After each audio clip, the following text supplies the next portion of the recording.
Pues muy buenas tardes a México y también a Buenos Aires y también a todos aquellos que nos siguen en las redes en este momento. Pues a nombre de la Universidad Nacional Autónoma de México y a nombre del Instituto de Investigaciones Económicas, tenemos el día de hoy y por supuesto a nombre de la revista Hola Financiera, tenemos con nosotros a la revista Realidad Económica del IADES. Entonces, pues es un gusto tenerlos aquí desde el Cono Sur, desde Buenos Aires, desde el Río de la Plata, que estén acá con nosotros. Y bien, pues es una de las primeras eh, reuniones, conversatorios, webinars que tenemos con la revista gemela de Hola Financiera allá en Argentina, y pues nos da mucho gusto tener aquí a nuestros ponentes el día de hoy.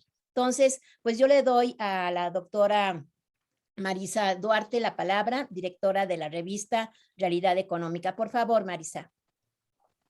Muy buenas tardes, es un gusto enorme para nosotros. Hablo de nuestra publicación, con esta publicación hermana que es Hola Financiera, y con quien desde el principio de la vinculación ha sido realmente un gusto enorme, tanto el intercambio de materiales, las ideas, la posibilidad de encuentros, donde, bueno, este ha sido una excelente idea que agradezco mucho a Alicia, a toda la gente que hace a Hola Financiera. Me parece que es un lugar muy fructífero el que tenemos, el de las publicaciones, para dar voz, para dar relevancia y a un tema tan significativo como es la fuga de capitales en América Latina, un flagelo que afecta a las economías y la posibilidad de desarrollo. Así que nada más que agradecer infinitamente este encuentro y esperar que sea el primero de una serie que podamos continuar en el tiempo. Dejo entonces hecho andar aquí la actividad propiamente. Pues muchísimas gracias, Marisa. Pues a mí solo me resta pasarle el micrófono al doctor Sergio Cabrera, que es el director de la revista Hola Financiera. Y sin más preámbulos, te paso el micrófono, Sergio. Muchísimas gracias, Alicia. Bienvenidos todos. Es igualmente un placer compartir con nuestros amigos, compañeros, colegas de Argentina. Y bueno, pues cada vez espero que nos acerquemos más. Y sin más preámbulo, le daré la palabra al doctor Gustavo García Zanotti. Le voy a dar dos palabras para presentar su currículum.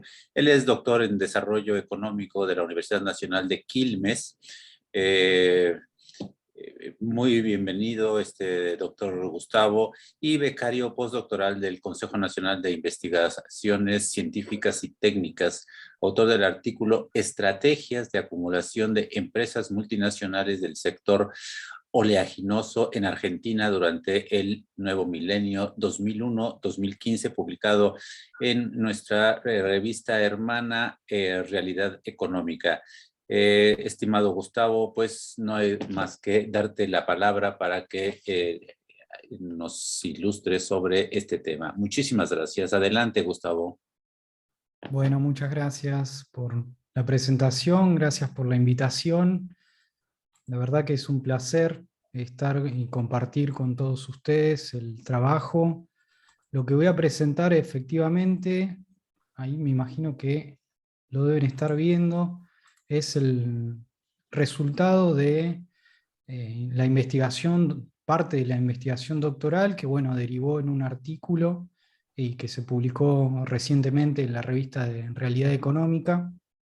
Y bueno, la idea es justamente hacer un recorte dentro de lo que son las prácticas de algunas empresas multinacionales, filiales, ¿no?, de multinacionales en Argentina en un periodo en particular. Ese es el recorte. La idea justamente es ver algunas de estas prácticas, algunas estrategias de acumulación de estas firmas de multinacionales del complejo aceitero argentino en el nuevo milenio, en el periodo 2001-2015, Y en particular se eligió este periodo porque justamente es un periodo en el cual se incrementaron los precios de los commodities muy fuertemente, y esto favoreció justamente a este sector en particular. Y nuestra idea era, bueno, tratar de ver si el sector contribuyó en verdad al desarrollo económico de la Argentina a partir de analizar justamente los balances contables de las empresas multinacionales del complejo aceitero argentino, en el periodo en particular, ¿no? ¿Por qué queremos ver esto? ¿Cuál es la razón? En general, en economía, o mejor dicho, en particular, se suele considerar al capital extranjero como uno de los, justamente el capital con mayor eficiencia, el que mayor modernidad presenta, y al cual se busca, justamente todos los gobiernos buscan beneficiar o atraer para que produzcan fronteras adentro, y los países periféricos en particular, como en América Latina en general, tratan de buscar el capital extranjero y de encontrarlo para que produzcan fronteras adentro, ¿no? Y se lo ve al capital extranjero con buenos ojos, ¿no? El capital extranjero productivo. Por otro lado, también en los países del Cono Sur en particular, los sectores transables, como son el sector oleaginoso, es uno de los sectores que más pujan, que más motorizan justamente el crecimiento, el desarrollo, porque son sectores que traen divisas justamente, y en economías como la nuestra, la economía argentina, que necesita de divisas, es un sector que de nuevo, se lo ve con buenos ojos, y se lo ve como un sector que se lo necesita justamente como palanca para el desarrollo. Entonces hay un particular interés en esto, básicamente en el capital extranjero, en las empresas multinacionales, como en el sector en particular de procesamiento de recursos naturales para su exportación, porque nos traen divisas justamente a la Argentina. Ahora bien, lo que nos debemos interesar es cómo se utiliza el excedente económico. Es decir, sabemos que el sector oleaginoso tiene ganancias, y esas ganancias, bueno, se van a utilizar de alguna forma. Ahora bien, estas ganancias ¿se invierten o no se invierten? Y justamente se derrama hacia toda la sociedad ese aumento de ganancia en un periodo en el cual se incrementó el excedente económico, se incrementaron las ganancias de esta empresa o no. Esa es la pregunta, la fundamentación del artículo, ¿no? Y de esta presentación. En general, insisto, al capital extranjero se lo suele ver o se lo suele idealizar en el sentido que, bueno, viene el capital extranjero al argentino, a los países de la región, producen y derraman justamente hacia toda la sociedad, porque pagan tributos, porque emplean a muchísima mano de obra, a mano de obra calificada, etcétera, etcétera. Pero bueno, también uno puede hacer justamente de fijarse a través de los balances contables de estas empresas, en qué están invirtiendo, en cómo usan la fuente de financiamiento de estas empresas, cómo se financian, para qué usan ese financiamiento, y de ahí uno puede ver, mejor dicho, que en los países periféricos no existe de la escasez de recursos como tal, y esto también es muy interesante para discutirlo, porque se suele caracterizar a los países periféricos por su escasez, porque no tienen capitales, pero incluso podríamos caracterizarlo todo lo contrario. El gran problema de los países periféricos no es tanto la escasez de recursos, sino el desvío de esos recursos hacia otras fronteras, mejor dicho, ¿no? Hacia otros latitudes. El problema de los países periféricos es que no pueden retener el capital, y ahí viene justamente la fuga de capitales. El gran problema, el flagelo de las economías periféricas es justamente que el capital entra y sale constantemente y no se pueden retener, y esto trae efectos muy nocivos para las economías periféricas, porque son economías que tienen restricciones externas, que necesitan divisas, y ahí la fuga de capital es un gran problema. Necesitan divisa en el sentido que el hecho de las propias fugas de capitales significa esto, un agravamiento en la restricción externa, problemas distributivos, problemas de crecimiento de la productividad, del empleo, etcétera, etcétera. En las últimas décadas se caracterizó, se popularizó, mejor dicho, mucho el término de cadenas globales de valor, es decir, que el Cono Sur y América Latina debía insertarse en estas cadenas globales de valor, porque era justamente lo positivo que tenía la última globalización. Pero lo que trajo a colación la última globalización, o estas cadenas globales de valor, fue una suerte de especialización en algunas economías del Cono Sur, y una desindustrialización, es decir, que las economías se basaron cada vez más en base al procesamiento de recursos naturales, y no tanto propiamente a la industrialización de todas las ramas de la industria manufacturera. Y además, la última globalización trajo como novedad al hecho de que los capitales entran y salen a través de las guaridas fiscales, es decir, se popularizó, o lo novedoso que tuvo la última globalización es que las guaridas fiscales fueron una herramienta para justamente que estos capitales entren y salgan y tengan mayor flexibilidad para que lo hagan desde o hacia las economías periféricas. Ahora bien, ¿cuáles son las prácticas que tienen, o cuáles son los grandes problemas que tienen las economías en desarrollo, las economías periféricas, y cuáles son las prácticas que desarrollan en las grandes empresas? Y acá voy a hacer, voy a reducir, ¿no?, al gran problema que tienen muchas de estas economías, que son, bueno, cómo estas grandes empresas multinacionales se comportan, ¿no? Y hay un término que es el de financiarización, y que, bueno, le dimos una suerte de otro tipo de interpretación, y ahora lo vamos a ver un poco más puesto en práctica justamente con los balances contables, que tiene que ver con que, bueno, las firmas o las empresas obviamente crean valor, crean riqueza, pero lo que ocurrió en las últimas décadas, y acá viene la financiarización, es que las firmas y las grandes empresas muchas veces están más preocupadas por la redistribución del ingreso y no tanto por la creación de ingresos y riqueza. Es decir, y acá entra a colación la fuga de capitales como una herramienta de redistribución del ingreso y la riqueza fronteras afuera, ¿no? Y es el gran problema de las economías periféricas, ¿no?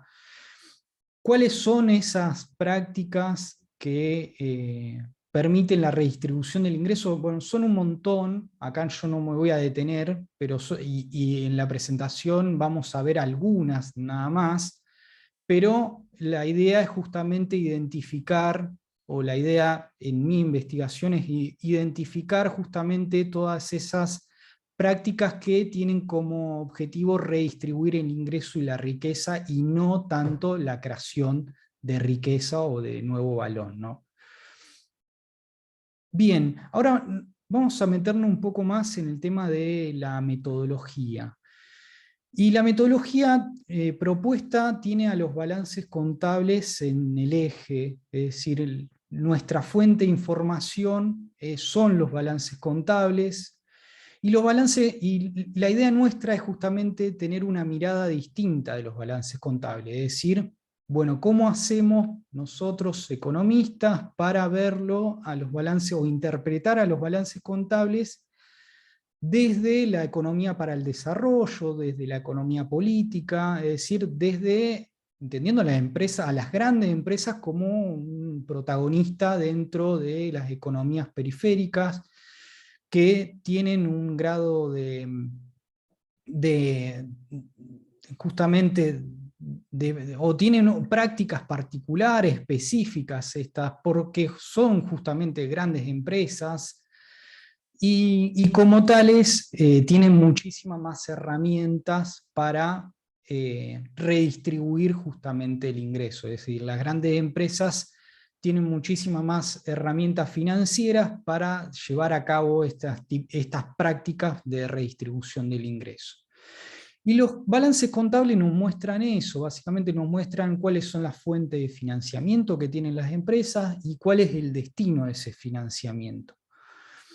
Y justamente los balances contables nos van a mostrar el conjunto de transacciones que se van a clasificar en forma sistemática, rigurosa, y justamente a partir de ese conjunto de transacciones nos vamos a detener en aquellas transacciones que veamos que son propias de la redistribución del ingreso o la riqueza, y como tal no favorecen al desarrollo económico de las economías periféricas como la nuestra.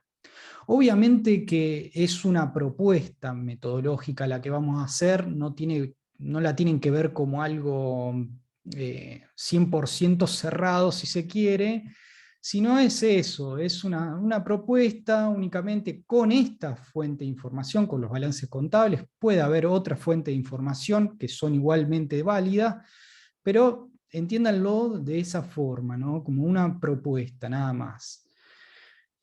Bien, ahora, siempre partiendo de los balances contables, ¿cuáles son aquellas transacciones que nosotros vamos a clasificar como fuga de capitales, o como salidas de capitales, si se quiere, o como salidas de divisa, ¿no? de la Argentina hacia otros destinos? En particular vamos a entender como fuga de capitales en los balances contables cuáles son las transacciones que nos llevan a entender la fuga de capitales, o el recorte de esta fuga de capitales dentro de los balances contables. Tienen que ver con aquellas transacciones que significan una salida de divisas. Y por el lado de la firma que es la receptora de esas divisas, va a involucrar a una empresa del mismo conglomerado, una empresa relacionada en una guarida fiscal. Es decir, hay una empresa relacionada de estas filiales en Argentina, ¿no? Una empresa relacionada, radicada en una guarida fiscal, que va a recibir justamente divisas a través de una transacción que viene o que proviene justamente de una filial en Argentina. Entonces, vamos a entender como fuga de capitales a ese tipo de transacciones. ¿Cuáles son las transacciones que significan una salida de capitales, una fuga de capitales? Bueno, puede ser, y acá insisto, es una definición bastante amplia y tiene que ver con medir, tratar de contabilizar la salida de capitales de las empresas o de las filiales justamente radicadas en Argentina, ¿no? ¿Cuáles son las salidas de capitales o cuáles son las salidas de divisas? ¿Por cuáles transacciones? Bueno, pueden ser por dividendos, o pueden ser por compra de bienes, por compra de servicios, pueden ser por transacciones financieras, de formación de activos externos, pagos de intereses, etcétera, etcétera. Bien, ahora, ¿qué entendemos por guarida fiscal? Y a mí me gusta bastante esta definición, que tiene que ver con que, y es una definición también bastante amplia de guarida fiscal, es todo lugar que procura atraer negocios para eludir reglas, leyes. Y acá pueden ser leyes fiscales o reglamentaciones fiscales como ambientales, laborales, etcétera, etcétera, ¿no? Y en general las filiales o los empresarios, las multinacionales, utilizan a las guaridas fiscales para justamente establecer cáscaras, lo que se denomina como cáscaras. Son empresas que únicamente tienen un código fiscal, no tienen trabajo, ni tienen capital, y como tal, como no hay trabajo, ni capital, ni hay un proceso productivo, no crean valor. Es decir, son empresas vacías. Y en ese sentido, si son empresas vacías, que no hay ningún proceso laboral, ningún proceso de trabajo, no van a crear riqueza nueva. La gran pregunta es, bueno, ¿cómo hacen estas cáscaras de estas empresas para tener ganancias si no crean valor, no crean riqueza? Es decir, entendiendo como la ganancia una parte de la creación de valor. Tienen ganancias únicamente porque redistribuyen la riqueza desde dominios territoriales hacia dominios extraterritoriales, es decir, hacia las guaridas fiscales. Entonces hay una redistribución del ingreso, una fuga de capitales, estamos hablando, desde empresas o filiales, mejor dicho, en el caso de la Argentina, hacia estas guaridas fiscales o estas estructuras radicadas en guaridas fiscales, ¿no? Por otro lado, y nos interesaba también tener una definición sobre inversión financiera, es decir, tratar de una definición amplia de inversión financiera, tratar de ver cuáles son, en qué invierten las empresas o quién pueden invertir las empresas en términos financieros, y esto lo clasificamos en distintos tipos de transacciones, como pueden ser demanda de efectivos, activos financieros propiamente dicho, en préstamos, es decir, cuando una filial en Argentina otorga un préstamo, y esto lo vamos a ver a continuación, o en inversiones permanentes, es decir, compra de participaciones en empresa, etc. Es decir, de nuevo, la idea es justamente entendiendo también como la inversión financiera como un instrumento de redistribución del ingreso, de la riqueza, ¿no? Y no tanto como un destino en cual cree nueva riqueza o nuevo ingreso en una economía. Bien, ahora aplicando esta metodología en algunas filiales en Argentina de multinacionales que las ven en pantalla, que son Cargill, Bunge, Dreyfus, Oleaginosa Moreno, que es parte del grupo Glencore, Nidera y Noble. La idea es justamente aplicar esta metodología, contabilizar estas transacciones que denominábamos y ver qué resultados nos da, ¿no? Uno cuando abre los balances contables de estas empresas, bueno, se lleva muchas sorpresas, obviamente, porque a partir de esta metodología uno puede ver la cantidad de relaciones de propiedad, relaciones comerciales, relaciones financieras con estructuras offshore en guaridas fiscales, es decir, prácticamente están controladas por estructuras en guaridas fiscales, comercian con estructuras en guaridas fiscales y tienen transacciones financieras con estructuras en guaridas fiscales, ni más ni menos. Y acá nos adentramos un poco en tratar de caracterizar un poco esta fuga de capitales o esta estrategia de acumulación que tienen las filiales en países periféricos, a partir de esta caracterización uno puede decir que la verdad que tienen un bajo grado de autonomía las filiales en países periféricos como la Argentina. ¿Por qué? ¿Por qué tienen un bajo nivel de autonomía?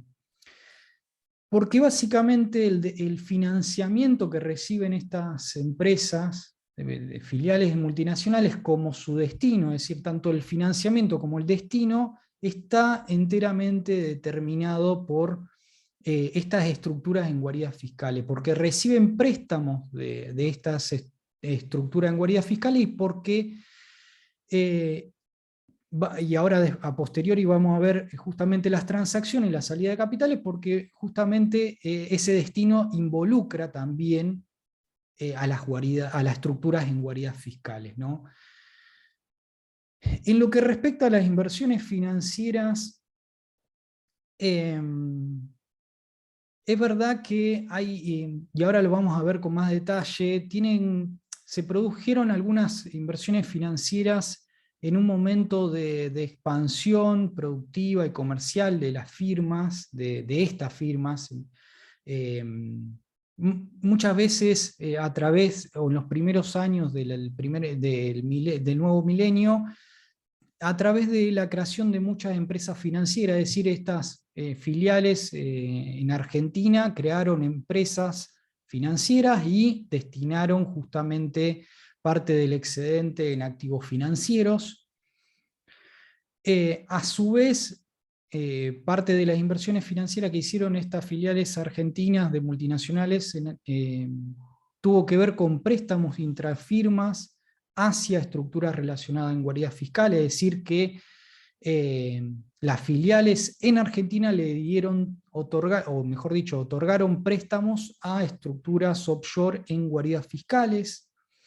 Y por otro lado, y como vamos a ver, la restricción externa, las restricciones cambiarias que se implementaron en Argentina, que fueron bastante severas en el periodo 2012-2015, hicieron que la fuga de capitales disminuyera sensiblemente y que se incrementen justamente las inversiones financieras. Es decir, había un capital ahí latente que justamente no se fugaba, pero se invertía en inversiones financieras. Y como tal, obviamente, no se invertía en inversiones, en aumentar las capacidades productivas de la Argentina. Bueno, y acá nos metemos en la contabilización. Bueno, aplicamos esa metodología que describimos anteriormente en estas filiales de multinacionales en el complejo aceitero en Argentina y nos da este resultado, ¿no? Lo que vemos es que justamente, por un lado, vemos básicamente un gran incremento de la fuga de capitales en el periodo 2001, obviamente por la crisis argentina, y por otro lado en el periodo 2008, o mejor dicho, 2007-2010, que es justamente un contexto en el cual las casas matrices necesitaron liquidez y justamente lo obtuvieron a través del excedente, sí, básicamente del excedente fugado de las filiales en países periféricos. En el periodo 2001-2003, más que nada, lo que hubo fue una crisis económica muy grande en Argentina, y las filiales hicieron un esfuerzo muy grande en distribuir dividendos, en realizar formación de activos externos. Era un contexto en el cual obviamente las filiales en términos productivos no invertían muy poco, y todo el excedente prácticamente lo destinaron justamente a la fuga de capitales. En cambio, en el ciclo más al alza de este periodo, que es 2005-2010, 2005-2011, que en ese periodo justamente o mejor dicho, hubieron inversiones productivas, el sector se diversificó, también lo hizo justamente la fuga de capital, es decir, es un contexto en el cual los países centrales entraron en crisis y por ende la inversión productiva compitió justamente con la fuga de capitales en justamente los países periféricos. Obviamente que luego del 2012, que se implementaron restricciones cambiarias en Argentina, la fuga de capitales disminuyó justamente por eso. Y eso también se ve en los balances contables y en las memorias de los balances contables de las empresas, porque son las mismas empresas que que les dicen a sus accionistas, y en esto se quejan las filiales de multinacionales, en que no pueden disponer de las divisas para distribuir dividendos, para realizar compras, para obtener, realizar préstamos, etcétera, etcétera. En los mismos balances, las propias multinacionales se quejan de la situación cambiaria, ¿no? Disculpa, Sí, Gustavo, en 1 o 2 minutos podrías terminar por cuestión de sí, tiempo. ya estoy terminando. Gracias. Sí, sí. Y bueno, y por último vemos justamente la evolución de las inversiones financieras de estas filiales, ¿no? Y lo que hay es justamente, si lo podemos ver por periodos, tiene que ver con que en primer periodo, en 2001-2005, hubo inversiones financieras a través de justamente firmas financieras, es decir, muchas de estas empresas compraron o establecieron firmas financieras en Argentina y adquirieron capital de corto plazo. En el periodo 2007-2010, que es el periodo de crisis internacional, lo que ocurrió es que las filiales argentinas le otorgaron préstamos al exterior, es decir, filiales como más que nada Dreyfus. Dreyfus fue un brazo financiero muy importante para la multinacional. Comenzó a otorgar préstamos a filiales en guaridas fiscales, más que nada. Es decir, Dreyfus Argentina le otorgaba un préstamo, una estructura offshore, una estructura relacionada en una guarida fiscal del propio conglomerado económico. Y ya finalmente, con las restricciones cambiarias, como estas filiales no podían justamente realizar fuga de capitales, lo que hicieron es, y como obviamente tenían excedente, disponían de este excedente en forma financiera, invertían en posiciones de corto plazo más que nada. Bueno, si se me terminó el tiempo, hay algunas filminas, pero bueno, son las conclusiones, así que dejo para más adelante, para las preguntas en todo caso. Así que bueno, muchísimas gracias por el espacio. Gracias a ti, Gustavo. Disculpa, pero como el tiempo está bastante restringido, podríamos, sí, como propone Gustavo, dejar hacia el final las comentarios, preguntas, sugerencias. Bueno, ahora haremos la presentación de nuestra compañera, un pequeño salto hasta la hermana República. Kim es docente de tiempo completo de la Universidad Central de Ecuador, ministra de Política Económica de Ecuador entre abril 2010 y octubre 2011. Igualmente fue secretaria de seguimiento entre 2007 y 2010. Katiuska, bienvenida. ¿Podrías empezar con tu presentación? Muchas gracias. Muchas gracias, Sergio, y gracias también al Instituto de Investigaciones Económicas de la UNAM, a la Ola Financiera y a Realidad Económica por la invitación. Es un gusto poder conversar justo en esta semana en la cual se acaban de dar a conocer los papeles de Pandora y que tiene que ver justamente con este tema que se había planificado hace un mes. Yo realicé hace poco, y bueno, vengo realizando ya algunos años, investigaciones sobre los flujos financieros ilícitos, y si bien es cierto, mi enfoque de investigación parte de otro lado, lo que he hecho es cambiar el orden de ciertos temas de mi investigación para poder compartirles algunos elementos. Bueno, y aquí lo que quiero, con lo que voy a empezar es con elementos propios de la acumulación, y luego voy a ir a este tema que fue el que investigué, que son los flujos financieros ilícitos.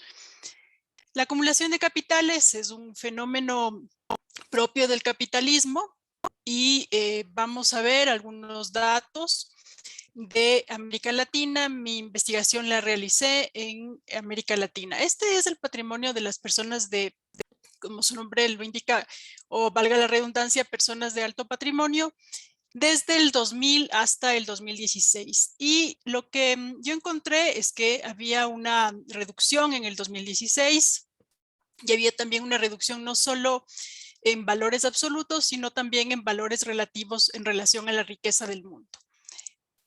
Luego tengo en el otro lado la composición de la riqueza neta y diferenciada entre riqueza financiera, riqueza no financiera y deuda. Y lo que encontré es que entre el 2010 y el 2016 hay un aumento del nivel de deuda y una reducción de la riqueza financiera y una también reducción de la riqueza no financiera.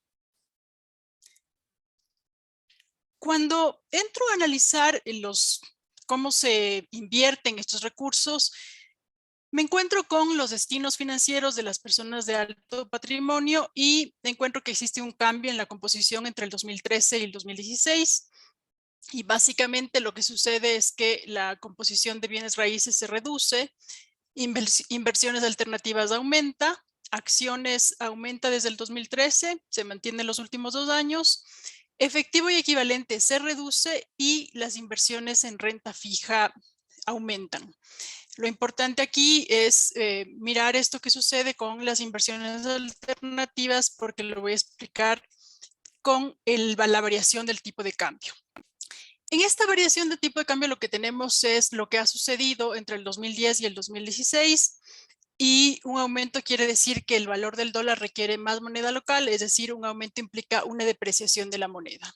Y lo que podemos ver es lo que ha sucedido en estos países, donde tenemos una apreciación en Bolivia y una depreciación la más alta en Brasil en este periodo. Por un tema de escalas del gráfico, no incluía Argentina, pero también está considerada.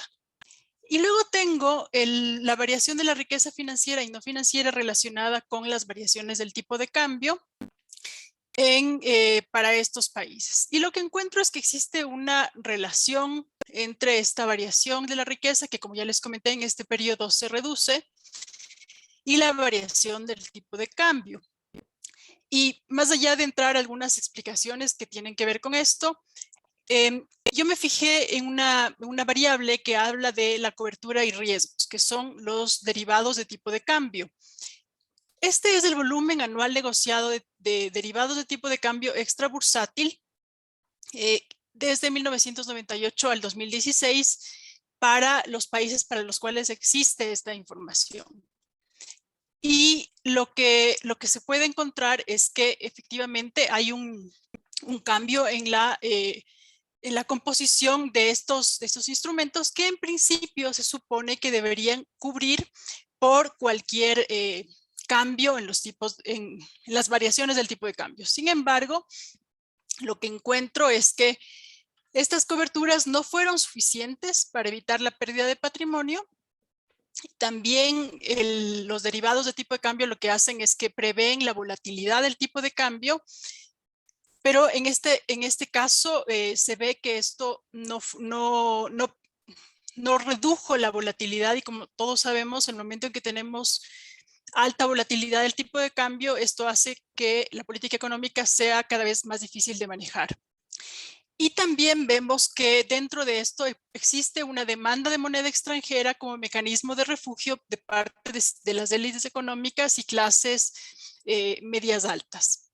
Sin embargo, hay un tema importante que tiene que ver con la importancia de esta variable macroeconómica como es el tipo de cambio en el desarrollo. Y ahora quiero pasar a la siguiente parte, que son los flujos financieros ilícitos, que es básicamente en lo que yo más me centré en mi investigación, y quiero describir un poco de qué se trata y cómo se relaciona con lo que acabamos de ver hace un momento. Así que voy a dejar un poquito de suspenso simplemente para explicar qué son estos flujos financieros ilícitos, que en realidad lo que tenemos es que en el sector real de la economía tenemos recursos de la economía ilícita a la economía lícita, donde tenemos la economía de bienes y servicios. Y por otro lado tenemos el sector financiero de la economía, donde los recursos también pueden provenir tanto de procedencia ilícita como de procedencia ilícita. Y aquí entran en una suerte de lavado de dinero, evasión, elusión de impuestos, en una relación entre los sistemas financieros lícitos e ilícitos. Y estos recursos, cuando salen, se convierten en los flujos financieros transfronterizos. Hay algunos estimados de los flujos, sin embargo, se agrupa o se cataloga los flujos financieros ilícitos por 3 tipos. Los de origen criminal, las actividades que están explícitamente prohibidas, la corrupción y los temas comerciales, de los cuales Gustavo nos estuvo comentando algo. Y acá lo que tenemos son ciertos estimados de estos flujos en términos de cuánto es lo que se pierde a nivel global y cuánto pierden los países emergentes o en desarrollo. Estas son las primeras estimaciones que empiezan a hablar de este término que se llaman flujos financieros ilícitos. Y evidentemente, aquí también tenemos incluidos algunos recursos de lo que se considera la fuga de capitales o el hecho de que las personas de alto patrimonio mantengan sus recursos afuera. Hay algunas estimaciones como las de Zuckman, no me voy a detener en los datos. También hay otras estimaciones como la de Henry, donde hace una estimación de flujos de capital no registrados por países y por periodo de países. Y también tenemos lo que ya habló Gustavo, el tema de manipulación de precios de comercio, para los cuales existen algunos productos de banano, de soya, el de Grondón y Burgos, de minería, de Hani y Podesta. Y lo que hacen es que muestran distintos mecanismos que identifican cómo se pueden fugar los recursos, y estos recursos se convierten en lo que son los flujos financieros ilícitos. ¿Qué son entonces? Para resumir, son movimientos transfronterizos de dinero, es decir, realizados de un país a otro, que han sido ilegalmente obtenidos, transferidos o usados. Entonces, acá lo que podemos ver es que no solo se trata de recursos que provienen de la economía ilegal, sino que son recursos que pueden provenir de la economía legal, pero que han sido transferidos de una forma ilícita. Y en alguna parte del transcurso tienen este carácter ilícito, ya sea en su obtención, en su transferencia o en su uso. ¿Cómo lo logran? Evidentemente a través de los mecanismos como las guaridas fiscales, pero existen también instrumentos financieros propios que facilitan que estos recursos existan. Y por eso se llaman flujos financieros ilícitos. Porque no solo estamos hablando de que son transfronterizos, sino que provienen también o son ayudados por el sistema financiero. ¿Cuál es el rol de la fuga de capitales y por qué la fuga de capitales vuelve al debate o se incluye en estos flujos financieros ilícitos? Porque resulta ser que cuando yo les mostraba estos recursos, la parte criminal, corrupción y comercial, aquí no solo pierden los países emergentes y en desarrollo, sino que también se pierde a nivel global.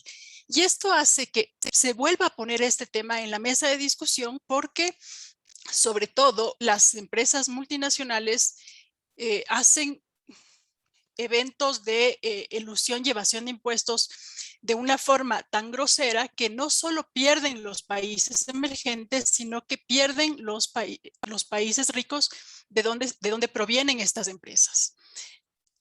En términos de la acumulación de capitales, nosotros tenemos aquí una complejidad que tiene que ver con el hecho de que estas personas, cuando mantienen sus recursos afuera, también pueden usar esos recursos como un mecanismo de chantaje para obtener prebendas y para incidir, y este es el poder que tienen en la política económica que los países pueden mantener. Es así como los países, sobre todo emergentes o en desarrollo pierden margen de maniobra cuando estos recursos se encuentran afuera. La fuga de capitales no es un fenómeno nuevo en América Latina, es un fenómeno histórico. Sin embargo, vuelve a cobrar importancia porque se incluyen nuevos fenómenos y porque los instrumentos que los facilitan también facilitan recursos o la transferencia o el ocultamiento de recursos, tanto de la corrupción como de estas actividades criminales, como narcotráfico, lavado, trata de personas y otros más. Entonces, cuando yo hablo de incidencia en la política económica, estoy hablando de dos cosas. Como el principal componente tiene que ver con el tema de evasión de impuestos, sobre todo de multinacionales, detrás se encubre también un discurso contra los impuestos, un discurso contra el Estado y un discurso contra la posibilidad de generar políticas que regulen estos recursos. Nosotros en este momento ya casi no conocemos los controles de capitales, que era uno de los instrumentos que servía para evitar que estos recursos puedan hacer daño a las economías. Y el otro elemento importante es el tema de los impuestos. En nuestros países se caracterizan por tener estructuras tributarias que no necesariamente son progresivas y que ayudan a reducir las desigualdades. Y además de eso, en la región es muy común, así como en otros países, pero en la región aún más por el hecho de que se quiere atraer capitales, el impulsar ciertos incentivos que representan gasto tributario, que representan pérdida de ingresos para los países. Y aquí hay un discurso que se cierra en el sentido de que la acumulación sirve como este mecanismo de chantaje para seguir exigiendo más incentivos, más prebendas, menos presencia del Estado, menos regulación y al mismo tiempo no me da en realidad pensé que iba a tener un poco más de tiempo para presentar, pero lo voy a presentar brevemente, para impulsar algo que yo denomino la coca-colonización de la inversión extranjera directa y que tiene que ver con lo siguiente. En la medida en que estos recursos se mantengan afuera y que se le dé unos incentivos especiales al capital extranjero que puede tener, si es que proviniera de buena fe y transfiriera, por ejemplo, tecnología, podría ser una inversión deseable. Sin embargo, al tener estos incentivos perversos, lo que se puede obtener es algo que se denomina como el hecho de que el ahorro se mimetice como inversión extranjera y en realidad se produce algo que se denomina como inversión de ida y vuelta. Y esto puede resultar más perjudicial que benéfico porque se pierde por todos lados.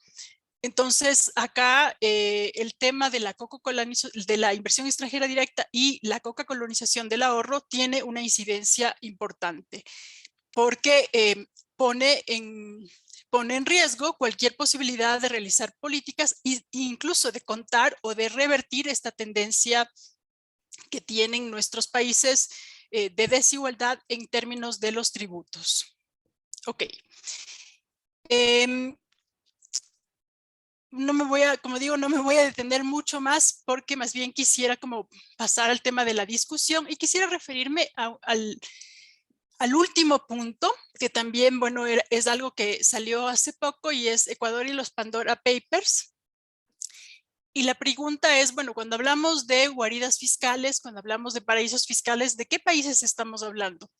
Y creo que es importante tener en cuenta de que, de acuerdo al índice de secreto financiero, Estados Unidos se ubica en el segundo lugar, por un lado, y por otro lado, también tenemos que entrar a discutir el instrumento o los instrumentos que cada vez son más frecuentes y recurrentes que tienen que ver con cómo se encubren estos recursos que, como les digo, pueden provenir o pueden ser utilizados tanto para evadir impuestos como también para evadir regulaciones, como para lavar dinero y como para ocultar el origen de estos recursos.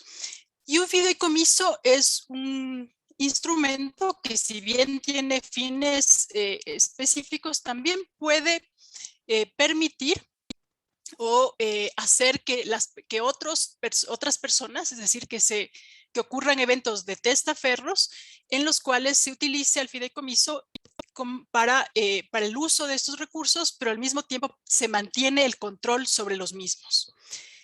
Y es por eso que se permiten o se pueden realizar ciertas simulaciones.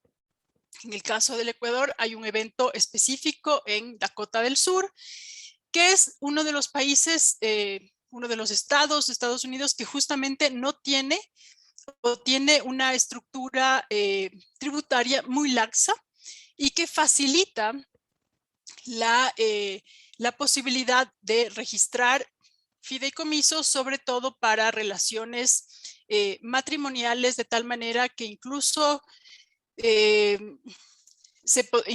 sé yo, en caso de haber un divorcio, por ejemplo, este estado protege al esposo que pudo haber puesto los recursos en estos fideicomisos. Algunos eventos, algunos elementos, dado que los flujos financieros tienen estos mecanismos que es lo que están atrás y que se buscan en términos de opacidad, he presentado los datos de Estados Unidos, que como ya les dije se encuentra en su segundo puesto, y que tiene varios temas, por ejemplo, en términos de índices de secreto, lo más secreto justamente está en el registro de los fideicomisos, en el registro también en este caso de quiénes son los dueños de la compañía, y estos son para todos los estados de Estados Unidos, es decir, esto es a nivel de país. Sin embargo, esto va variando dependiendo del estado. Y en este caso hay estados que facilitan aún más la posibilidad de esconder esos recursos, y una vez que se esconden no es que están ahí guardados, lo que sucede es que pueden incidir en las políticas a través, por ejemplo, de lo que se conoce como las calificadoras de riesgo, que van evaluando lo que sucede o las medidas que los países van definiendo. Y al mismo tiempo, estos recursos, sobre todo cuando provienen de personas de alto patrimonio, son desconocidos en términos de quiénes son los que pueden influir y pueden incluso regresar a los países como deuda externa. Y bueno, acá hay más temas, como por ejemplo los tipos de impuestos, el nivel de secreto de la corte, y otros elementos donde, por ejemplo, en Estados Unidos manejan bastante bien, que es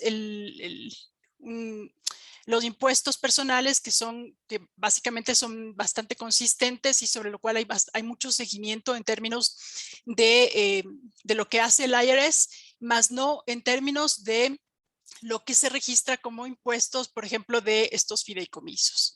Esto es, Sergio, lo que quería compartir con ustedes el día de hoy.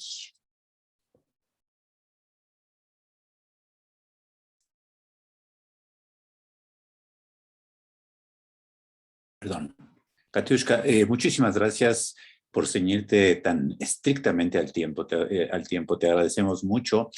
Y evidentemente que habrá muchos comentarios sobre tu trabajo y bueno, lo que ya señalabas, este trabajo de este corporativo de periodistas que ya han hecho varios boquetes en esta actitud tan antisocial. Pero daremos ahora la palabra a la compañera doctoranda ya, Magdalena Rúa, que es docente de la Universidad de Buenos Aires y su investigación está centrada en la fuga de capitales.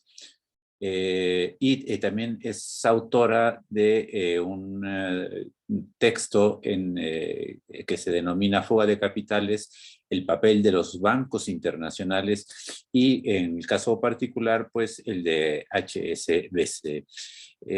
Magdalena, bienvenida y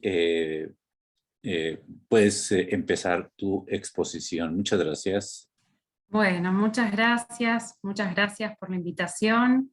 Voy a compartir unas filminas. A ver. ¿Se ve? Bueno, muchas gracias a los organizadores y organizadoras. La verdad que para mí es un honor poder compartir con todos ustedes este espacio de debate e intercambio. Creo que es un tema fundamental para que discutamos, para debatir. Bueno, mi presentación se va a basar en mi tesis, en mi investigación sobre fuga de capitales en Argentina y en América Latina, entendiendo a la fuga de capitales como parte de un fenómeno que sucede, que está enmarcado en una problemática estructural de carácter regional. Creo que la fuga de capitales de residentes se ha conformado en una nueva forma de dependencia para las economías latinoamericanas. La fuga de divisas termina representando un fenómeno estructural que obstaculiza el desarrollo económico de los países latinoamericanos y profundiza la subordinación política y económica de estos países, ¿no? Si bien suele decirse que la traba del desarrollo de América Latina es la falta de ahorro doméstico, como bien decía Gustavo, en realidad lo que vemos es que hay una gran acumulación de excedente que drena hacia plazas financieras offshore, hacia guaridas fiscales que están ubicadas en el centro, ¿no? En los países centrales o en territorios vinculados, dependientes, influenciados por los países centrales. Y muy recientemente se dio a conocer el caso Pandora Papers que mencionaba Katiuska, como una muestra más de la opacidad del sistema financiero y tributario a nivel global, y el grave perjuicio que esto provoca a las economías latinoamericanas. Sin ir más lejos, en el podio de los países que figuran los principales beneficiarios finales de los casos de Pandora Papers, aparecen entre los primeros 10, aparecen 3 países latinoamericanos. Argentina aparece ubicada en el 3er lugar de beneficiarios finales, Brasil en el 5º y Venezuela en el 7º lugar, lo cual no es cosa menor. Bueno, para comenzar, este es un breve resumen de lo que va a tratar mi presentación. Vamos a hacer un recorrido por el debate conceptual de la fuga de capitales, algunas estimaciones de la fuga de capitales en América Latina, los efectos, los principales efectos que tiene esta problemática en la región, y si llegamos a adentrarnos en la fuga de capitales en Argentina y algunas breves reflexiones finales.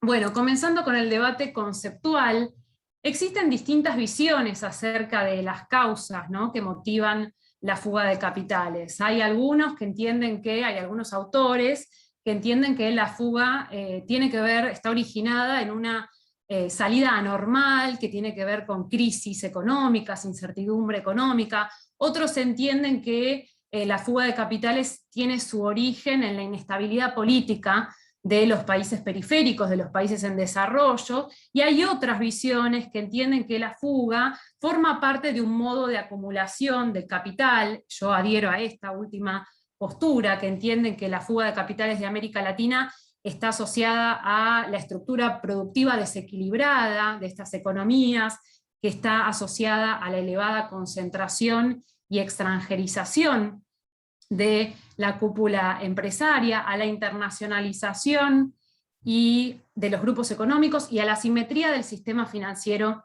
internacional, ¿no? La fuga de capitales, podemos decir que es una parte esencial del modo de acumulación de las élites latinoamericanas, que los beneficiarios de este sistema son las empresas multinacionales y las personas de alto patrimonio que gozan de la opacidad del sistema financiero y tributario internacional, y al mismo tiempo que son los países centrales, tanto Estados Unidos como Europa, ¿no?, los países, las potencias, que se ven favorecidos por este negocio, ¿no?, porque son quienes receptan, los receptores de los flujos financieros del resto del mundo, y porque dominan las principales plazas financieras offshore, ¿no? Tienen bajo su dominio en sus territorios y en otros territorios que están bajo su influencia. Y la contracara de esto es la pobreza, ¿no?, y la traba del desarrollo de las economías latinoamericanas, y esto está asociado a las transformaciones estructurales que se dan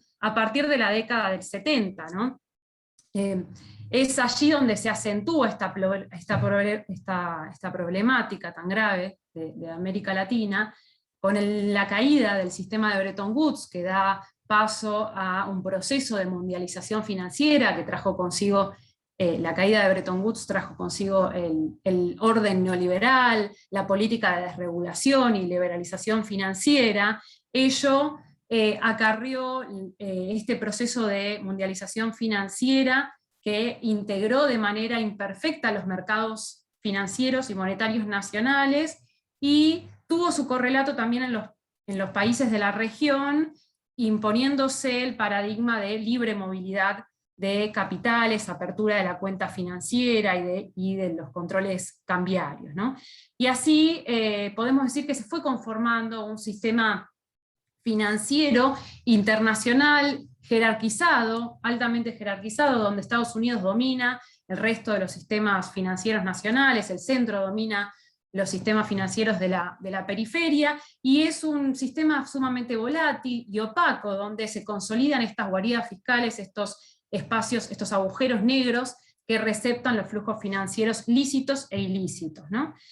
Y en Argentina, el correlato de este fenómeno internacional de la financiarización y de la mundialización financiera es lo que nosotros acá llamamos como el patrón de acumulación basado en la valorización financiera, en los términos de Eduardo Basualdo, que fue instaurado con la dictadura militar, la dictadura genocida de 1976, ¿sí? Que desplaza al modelo de desarrollo productivo que existía, la industrialización por sustitución de importaciones, para centrar su eje en la especulación financiera con el objetivo de insertarse en el nuevo paradigma internacional. Y podemos decir que la fuga tiene su raíz en la dependencia externa de América Latina, que está acentuada por el proceso de financiarización a escala mundial, ¿no? No podemos desconocer, teniendo en cuenta la teoría de la dependencia, que las economías dependientes están condicionadas por la forma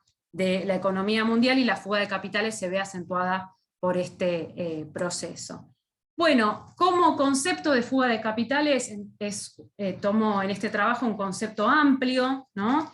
Que es la salida de divisas por parte de residentes, que entiende tanto la porción de capital lícito como ilícito, es decir, todas las salidas registradas y no registradas por parte de residentes. Las registradas lo que tiene que ver a inversión directa o de cartera, y también lo que está dentro de las fronteras nacionales pero fuera del circuito financiero formal.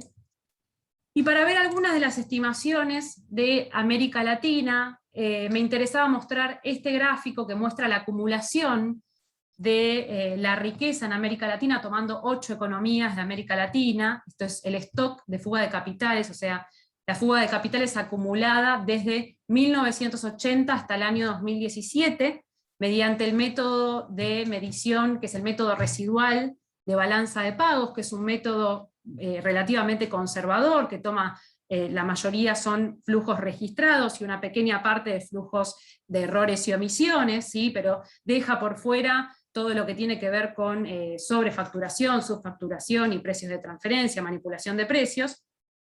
Este es un método que acá vemos dos variaciones. Por un lado, con un rendimiento muy conservador, teniendo en cuenta una hipótesis de que el 40% de los activos externos generan rendimientos con una tasa conservadora, y sin rendimientos. Estas 8 economías, Argentina, Brasil, México, Chile, Colombia, Venezuela, Perú y Uruguay, en este periodo, en estos 38 años, del 80 hasta el año 2017, acumulan 2,1 billones de dólares en la estimación más conservadora y 2,3 billones de dólares en la estimación que considera un pequeño rendimiento.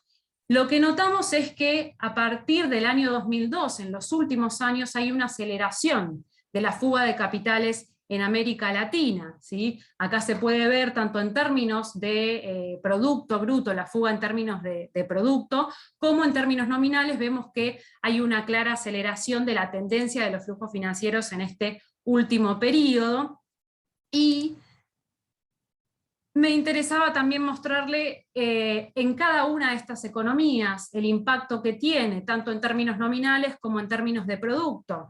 Los flujos anuales, vemos que en promedio en cada una de las economías tienen un peso muy significativo. En orden, vemos que Brasil es la de mayor magnitud, México, Venezuela, Chile. Este es el periodo 2002-2017, desde que se aceleran los flujos.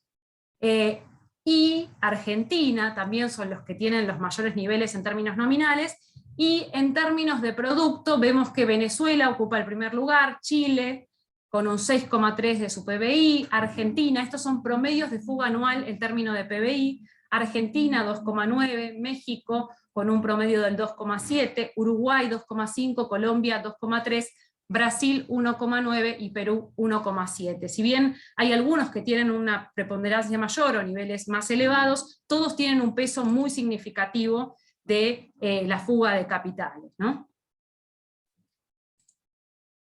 Bueno, y si vamos a lo que es la composición de la fuga de divisas en América Latina, en estos 8 países en su conjunto, vamos a ver que la mayor parte está asociada a activos líquidos, activos externos que se colocan en depósitos bancarios o en inversión de cartera, inversión de portafolio, que tiene que ver con acciones, con títulos, con fondos de inversión.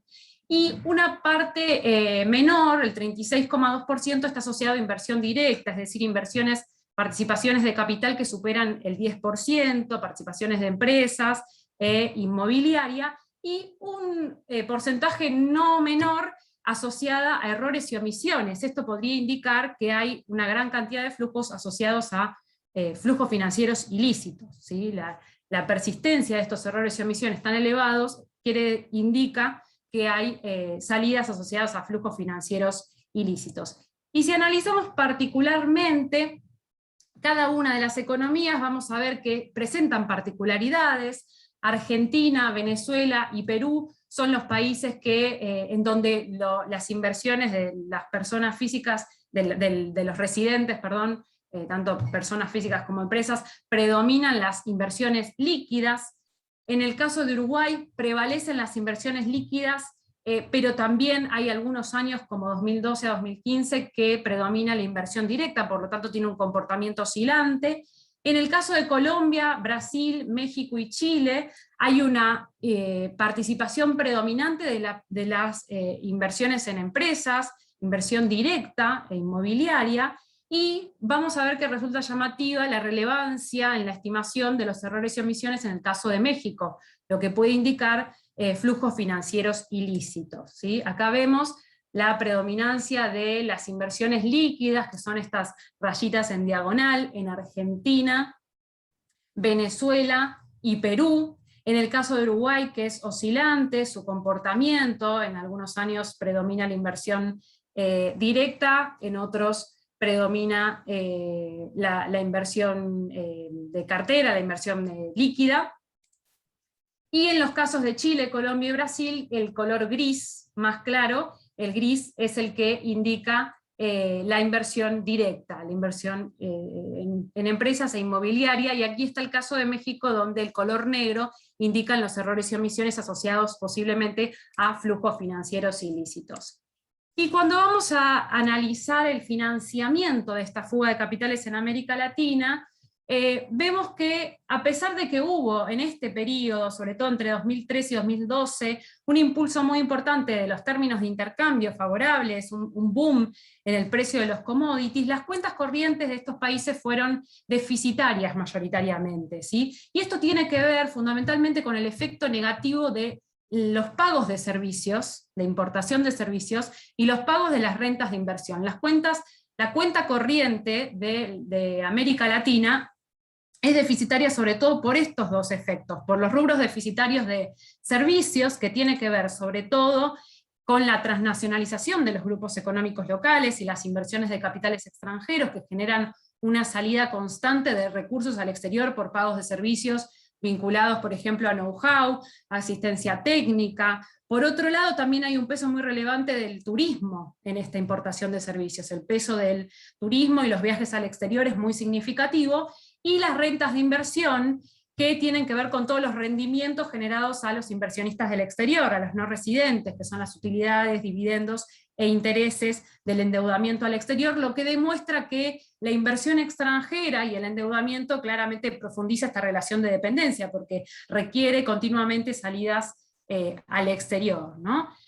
Bueno, en términos generales lo que vemos es que América Latina recurre al endeudamiento externo como principal medio para financiar la salida de divisas, ¿sí? Hay un proceso de deuda externa y fuga en toda América Latina. Vamos a ver en este gráfico que es el color verde, es la fuga de capitales en América Latina, en estas 8 economías, y tiene que recurrir necesariamente al financiamiento externo, a la deuda externa para financiar la fuga de divisas, ya que su cuenta corriente es deficitaria, aquí en color rojo se ve, ¿sí? Bueno, y cuando analizamos los flujos financieros que ingresan en América Latina, vamos a ver que uno de los factores que contribuyó al crecimiento de la fuga, al crecimiento de los activos externos de estos países, tiene que ver con la mayor entrada de flujos financieros a estas economías, que esto está asociado a un aumento de la liquidez internacional. La dinámica de la liquidez internacional incide sobre el movimiento internacional de los flujos financieros, sobre la tendencia de los flujos financieros hacia los países en desarrollo, hacia los países periféricos. Y lo que vemos es que desde el año 2007 hay una entrada mayor de flujos financieros, hay un cambio en la composición y en la evolución de los flujos financieros hacia los países periféricos. Y lo que se advierte es que dentro de los flujos financieros que ingresan a las economías latinoamericanas, hay un aumento muy significativo de la deuda externa, originada fundamentalmente en instrumentos de deuda de corto plazo, instrumentos de inversión de cartera, instrumentos de deuda de corto plazo que forman parte de la inversión extranjera de portafolio, que están asociadas fundamentalmente a flujos financieros especulativos de gran volatilidad que ingresan a estas economías, fenómeno que aumenta fuertemente la volatilidad de los países latinoamericanos ante shock externos, ante cambios en el contexto internacional. Bueno, podemos decir que desde 2007 entonces hay un claro comienzo de un ciclo de endeudamiento y fuga de capitales en la región, ¿no? Y como, bueno, aquí se puede ver claramente cómo esta es toda la etapa, 1980 a 2016, 2017 en realidad, y se observa claramente cómo se aceleran los flujos de endeudamiento externo, aquí en color gris, en esta última etapa a partir del año 2007, ¿sí? En la región. Bueno, y para analizar los efectos de la fuga de capitales, podemos decir que la fuga de capitales se ha conformado como un condicionante del desarrollo económico, porque significa una constante salida de divisas que induce a alcanzar la restricción externa, teniendo en cuenta la magnitud de la fuga de capitales en América Latina. Esto provoca un efecto muy perjudicial para las economías de la región, que terminan sufriendo recurrentemente de estrangulamientos en el sector externo. Entonces causa un efecto extremadamente negativo sobre la escasez de moneda extranjera, porque significa una perseverante salida de divisas que consume gran parte de los flujos financieros que ingresan en estas economías, ya sea flujos comerciales, exportaciones, o flujos financieros, ¿sí? En la primera etapa consume los flujos comerciales, y en una segunda etapa estos flujos financieros que ingresaron en estas economías, y además se configura como un elemento crucial que induce a provocar la restricción externa, ¿sí? Para las economías latinoamericanas, si analizamos, vemos que en todas ellas la fuga de capitales representa una de las variables más perniciosas luego en materia de balance de pagos. Es uno de los rubros más deficitarios luego de las importaciones, es el rubro más deficitario después de las importaciones. Y bueno, vemos que además los ingresos financieros que se necesitan para sostener estos niveles persistentes de fuga de divisas en estas economías generan problemas de estabilidad e involucran una salida periódica de divisas, además de que se incrementan los stocks de deuda, ¿sí? Por un lado, estos flujos financieros que se demandan para sostener esta salida no contribuyen al desempeño económico, sino que son flujos ya sea de endeudamiento externo, que termina condicionando a los países periféricos, o la inversión extranjera directa que demanda continuas salidas para financiar las rentas al exterior, lo que termina también impactando en la balanza de pagos, ¿no? Y a esto hay que además sumarle estas entradas masivas de flujos financieros que hacen que se concretan en contextos desregulatorios, ¿no? Que también habilitan rápidas salidas al exterior de capitales especulativos que provocan lo que se llaman sudden stops, ¿no? Provocan, ante cambios en el contexto internacional, los capitales se retiran y provocan climas de incertidumbre, volatilidad externa, esto desemboca en crisis cambiarias, corridas bancarias, ¿no? Y además representa una salida de ingreso nacional que no se destina a financiar stock de capital fijo, lo que termina afectando negativamente la estructura productiva de estos países, porque representa una salida de ingreso que no se vuelca a la inversión doméstica. Toda esta enorme entrada de divisas a partir del boom de los commodities en la primera etapa, entre 2002 y 2012, no se destinó a aumentar los stocks de capital fijo, de inversión de capital fijo, sino que gran parte se destina a financiar la fuga de capitales. Y los flujos financieros que ingresaron en la segunda etapa, sobre todo a partir del año 2007, también sucede lo mismo, se destinan a financiar la fuga de divisas. Y por último, es un problema estructural que se presenta de manera persistente, mostrando independencia del ciclo económico. Vemos que a contramano de lo que se dice que la fuga de capitales es causada por crisis, por cuestiones coyunturales, tales como en momentos de crisis o inestabilidad política, vemos que esta problemática en América Latina en realidad es de índole estructural, tiene un comportamiento persistente en las economías a pesar de que se muestra de manera heterogénea, ¿no? Cada uno de los países tiene sus particularidades, se presenta de manera constante en todos ellos y vemos que la acumulación de la riqueza en América Latina, en los distintos países de América Latina, no se detiene en épocas de prosperidad, por el contrario, podemos decir que la fuga de divisas acompaña el ciclo de crecimiento en razón de un mayor aprovechamiento del excedente económico, y tampoco cesa en épocas de inestabilidad o crisis, por el contrario vemos que también se agudizan las salidas en ese contexto, ¿no?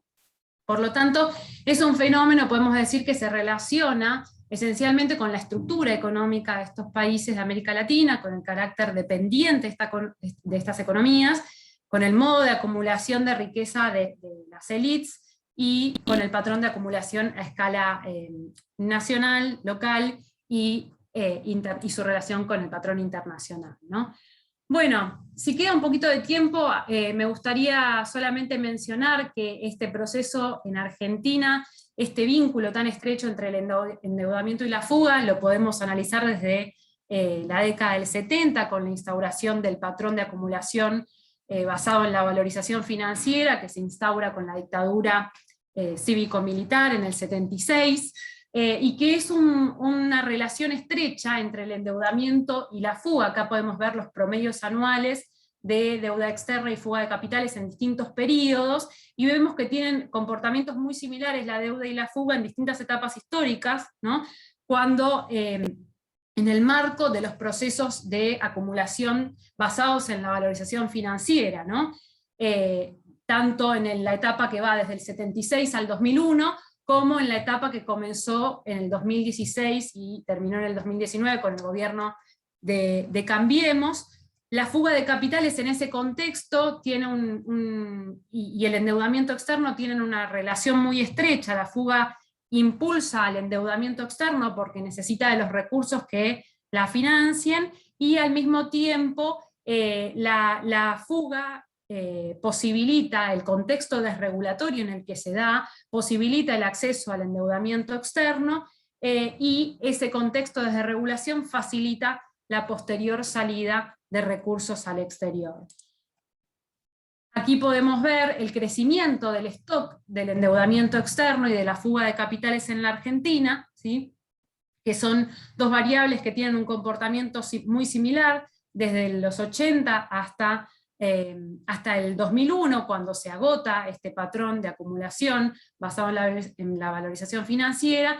En este caso se interrumpe esta relación tan estrecha por el proceso de desendeudamiento externo que se puso en marcha con el gobierno con los gobiernos kirchneristas, ¿no? Y luego se retoma el patrón de acumulación nuevamente basado en la valorización financiera con el gobierno de Cambiemos. Y esto tiene, la fuga de capitales, bueno, tiene múltiples consecuencias negativas para la Argentina, sobre todo en materia de la estructura social, el impacto que provoca esto en la estructura social, porque gran parte de la fuga, como dijimos, está asociada a la evasión y a la elusión fiscal, y entonces esto provoca una pérdida de recursos tributarios, la reducción de los recursos fiscales para el Estado, y por lo tanto imposibilita financiar la política social, y por otro lado también impacta la fuga de capitales en la acumulación de la riqueza en el exterior, alterando la relación, la distribución del ingreso entre los deciles de mayores ingresos y los deciles de menores ingresos, ¿no? Por lo tanto, empeora también la distribución del ingreso, a su vez, al estar relacionado tan estrechamente con el endeudamiento externo, provoca un aumento de los stocks de deuda que ocasiona políticas de ajuste para cancelar las deudas, altera el crecimiento económico y la inversión, y esto también impacta sobre el estrangulamiento del sector externo, todo ello que impacta obviamente en el normal desenvolvimiento de la economía. Bueno, y con la asunción del gobierno de Cambiemos, hay una política de liberalización cambiaria, de desregulación de la cuenta financiera y una apertura cambiaria muy importante. Se eliminan todos los controles cambiarios que existían hasta ese momento, y a contramano de lo que se sostenía hay una fuerte aceleración de la fuga de capitales, hay un fenomenal crecimiento del endeudamiento externo en esa etapa, lo que provoca una distribución muy regresiva del ingreso, y la Argentina se somete a una agudización del desequilibrio externo y un contexto de suma volatilidad, vulnerabilidad externa, crisis cambiarias y corridas bancarias. En este gráfico lo que podemos ver es la aceleración de la fuga de capitales a partir de la eliminación de los controles cambiarios, de los controles de capitales, de la apertura de la cuenta financiera, desde diciembre de 2015, vemos que el primer año del gobierno de Cambiemos, la fuga en Argentina fue de alrededor de 10.000 millones de dólares, en 2017 fue de 22.000 millones de dólares, y en los últimos 2 años, 2018 y 2019, los valores fueron cercanos a los 30.000 millones de dólares, y podemos decir que hay 2 etapas en el ciclo de endeudamiento. Magdalena, perdón. Mira, Sí. tenemos ya casi 5 minutos para terminar la sesión. No sé si podrías concluir en 1 minuto máximo. Sí, por sí. favor. Perfecto. No, que hay 2 etapas, decía, en este ciclo de deuda y fuga del gobierno de Cambiemos. Una primera etapa donde la fuga es financiada por los flujos financieros especulativos, y una segunda etapa donde, a partir del año 2018, donde la fuga es financiada por el préstamo del Fondo Monetario Internacional, y llegamos así al escenario de actual insostenibilidad de la deuda pública, ¿no? Bueno, solamente para terminar entonces con algunas reflexiones finales, que la fuga de capitales es un fenómeno muy persistente y perjudicial para las economías de América Latina, y que los intentos de regulación global que existen actualmente en los organismos internacionales son totalmente insuficientes, porque también están delineados desde los propios organismos conducidos por los países centrales, que son beneficiarios de este sistema de negocio offshore, y por eso creo que es fundamental desarrollar una agenda alternativa de propuestas de regulación desde la perspectiva de los países periféricos para cambiar el orden de situación. Muchas gracias. Eso es todo. Muchas gracias a ti, Magdalena. Bueno, teníamos previsto este primer encuentro hasta las 5:30 en el caso de México, 7:30 en la hora de Argentina. Nos quedan 5 minutos. Sin duda que estas 3 presentaciones de la problemática en América Latina, pues son muy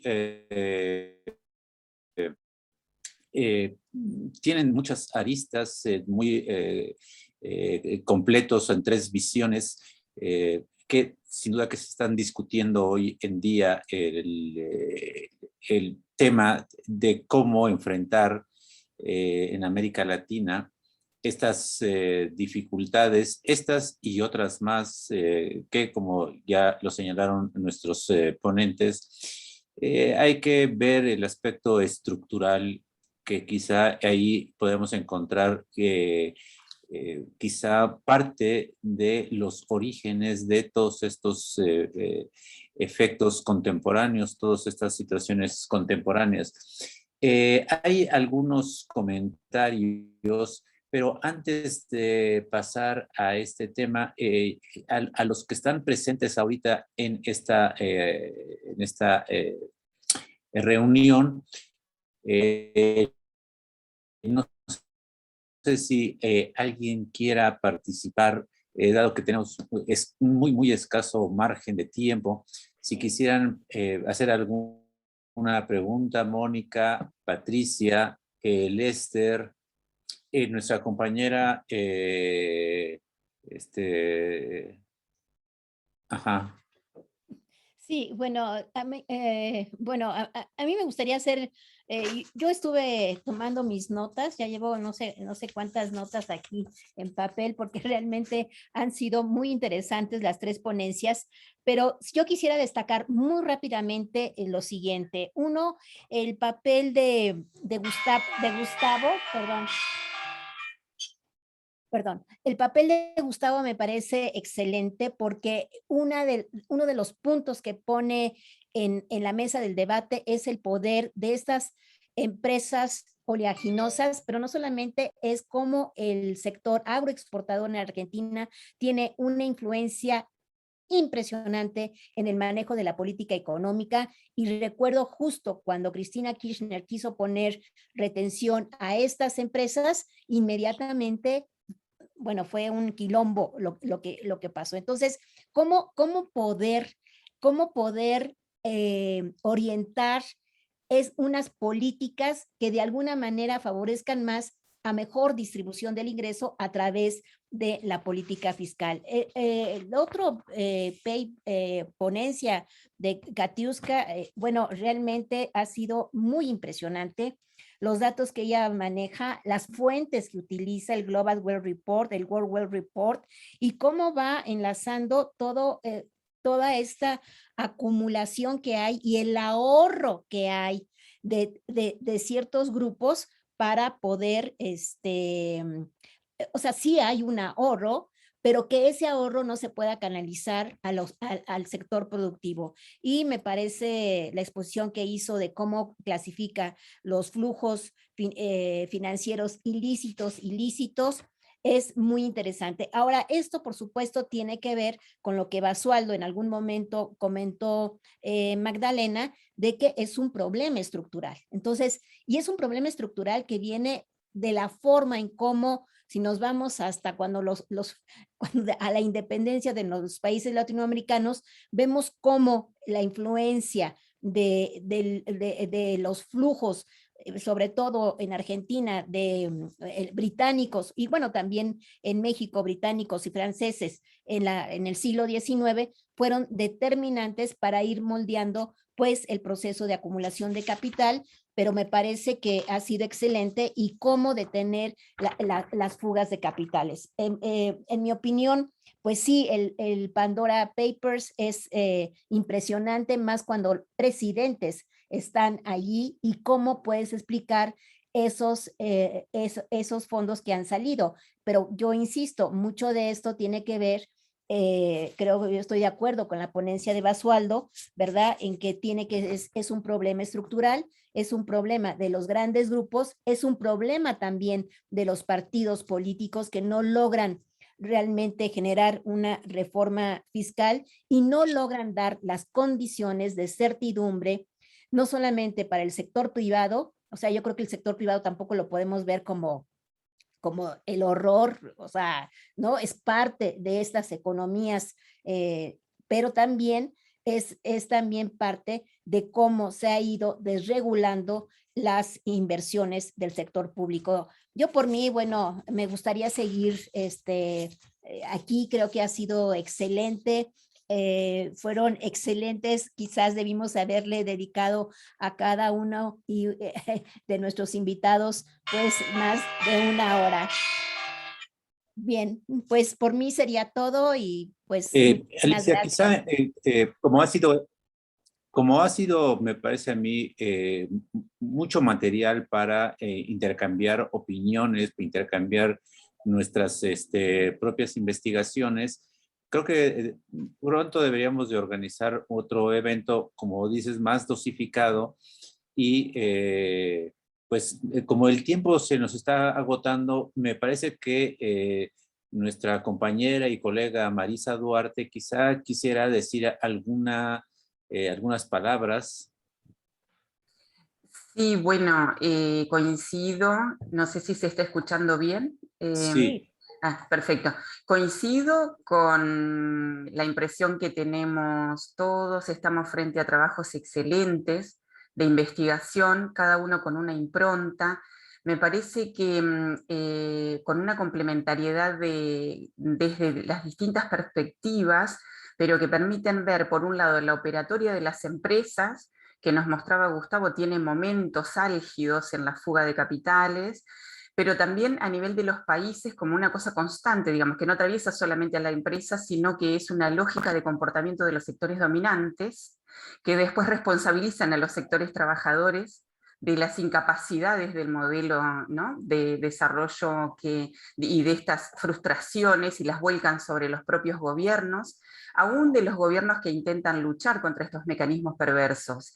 Y en lo que nos muestra Katiuska se cruzan muchas cuestiones. Me parece que lo que ella hace en el avance de mostrar cómo se instrumentan estas operatorias lícitas e ilícitas de los flujos financieros, que terminan entroncando por un lado, la vida de los países, esta incapacidad de retener los ingresos dentro de las fronteras, y por otro lado, las guaridas fiscales como nexos, como intermediarias de una lógica que no deja de ser la lógica del capital global, del capital a nivel global.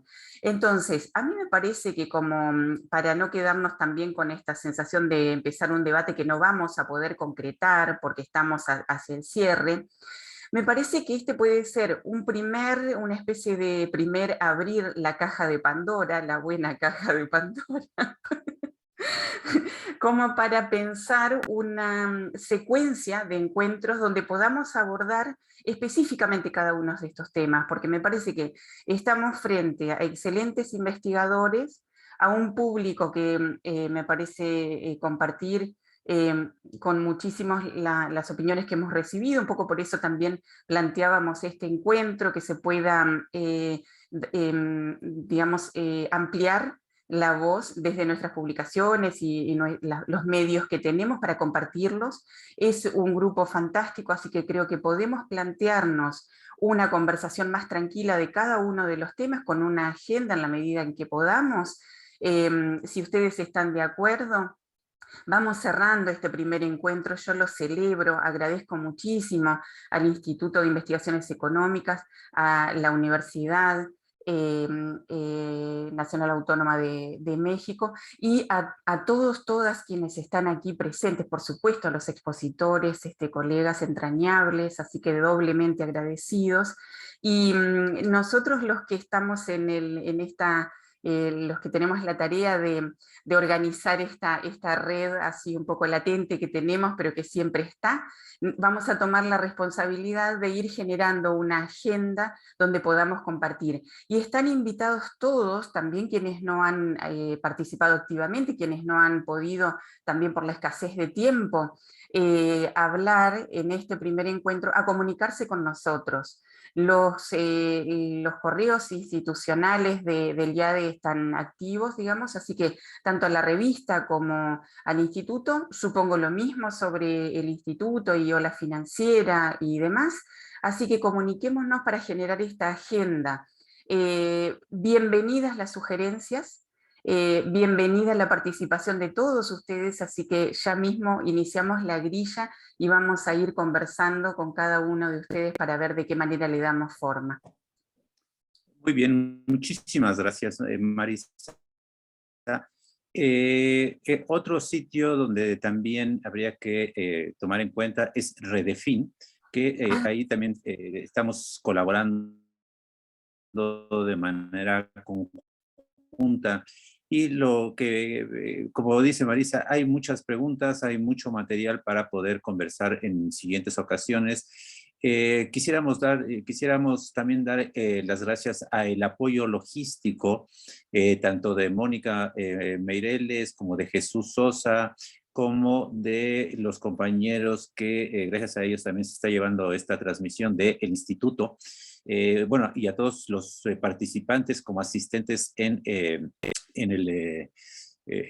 las diferentes plataformas. Y pues no resta más que agradecer a todos ustedes y pronto organizar para poder seguir profundizando temas que nos atañen como científicos sociales sobre temas de desarrollo en América Latina. Muchísimas gracias y que tengan muy buenas tardes.